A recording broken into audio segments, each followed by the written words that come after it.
it's typical Triple H to make sure that it's about quality, not quantity. Easily, he could put together maybe 10, 12 matches, but he's not doing that. As a matter of fact, as we record this, as far as we know, the tag team championships are not defended at SummerSlam, which is odd because there's a Cleveland feel to the tag team champions. Is it not with Johnny Gargano? Oh yeah, and we just had a gauntlet match last week to determine the number one contenders over on SmackDown, where DIY is your current tag team champions. As we speak right now, there have only been 7 matches officially added to the card. Even for a Triple H show, I think that feels a little light. So I would not be surprised if they end up adding tag team matches to this card. Like, that would not be shocking to me. But other than that, I mean, other than Punk and Drew, everything else, there's a championship on the line. There's 6 championships on the line, and then only the one grudge match with Punk and Drew. Because I was going to say, like, maybe Bloodline 2.0 would have their opportunity, but that's not what's happening here. So what I would say is that the IC Championship matchup with Braun Breaker against Sami Zayn. Sami Zayn was a guest on Good Karma Wrestling. Of course, you and I bowed out of the interviews. That way, Brian could have a one-on-one with Sami Zayn. His dream could come true. Yes. People did not see the cigarette that Brian was smoking afterwards from that post-wrestling interview sex he had with Sami Zayn. Nonetheless, I think that Braun Breaker, I think it's his time, man. He's hot right now, Gabe. Mm-hmm. I think that it would not surprise me if Braun Breaker is able to beat Sami Zayn and capture his first gold in SummerSlam.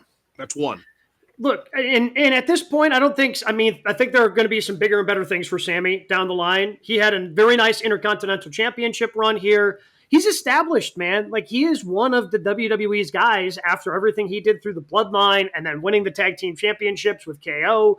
Like, yeah, now it's time to make another guy. I think now is the time for Braun Breaker to ascend. You know, he shockingly did not win in the last Premium Live event. Sami Zayn retained there. So I think it's time for Braun Breaker to become the new Intercontinental Championship. So I'm on board with you there for that is the first title change. The other one I'm going with is I think it's time now for Gunther to be the World Heavyweight Champion and take on Damian Priest. I really liked, and I've talked about this a couple of times in the show, but Gabe, I want to talk to you about this. I really like how the WWE was able to put together a story between these two, because on the surface, it's like, oh, big man match, right? Big man match, big man against big man. It's Damian Priest against Gunther. But as you see, the story has been told that Gunther says, I got my 2-parent family and I'm from privilege and I didn't want to come to WWE. WWE wanted to come to me. And Damian Priest is street trash, according to Gunther. And so Damian Priest had a tough upbringing in New York. And so I like how the story's been told, that there is a difference between the two. And now the match is going to culminate at SummerSlam. Is Judgment Day, are they all going to be baby faces at the end of Saturday night? Like, as long as we're there, because I've just been thinking about this, just kind of watching Raw and how everything's playing out. And I am saying besides Dom, like in my fantasy booking world here, Dom aligns himself with Liv, turns on Rhea Ripley. That's how Liv retains, by the way. But because Dom can't be a babyface. Like, you just can't be a babyface. Just, sorry, that's not the way it is. But there have been kind of some babyface tendencies coming out of everybody else. Like Rhea Ripley, clearly over. She's going to be a babyface, especially after Dom turns on her.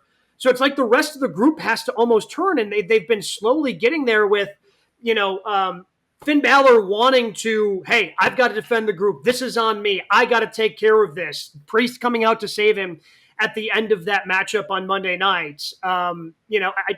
Obviously Carlito, if he's a part of the group, if he ends up being the replacement for Dom, I mean, I think he can kind of fit into whatever babyface thing they do. But it kind of feels like, especially because the way that they built this feud of, okay, this is kind of two heels, but the way that they've built it, the babyface for this matchup is Damian Priest. Like, you are rooting, if you are a fan, you are rooting for Damian Priest to give Gunther what you think he deserves. Like, oh, no, this guy from privilege? No, I'm rooting for Damian Priest, man. He's the one who had to grind and get here and do all those things.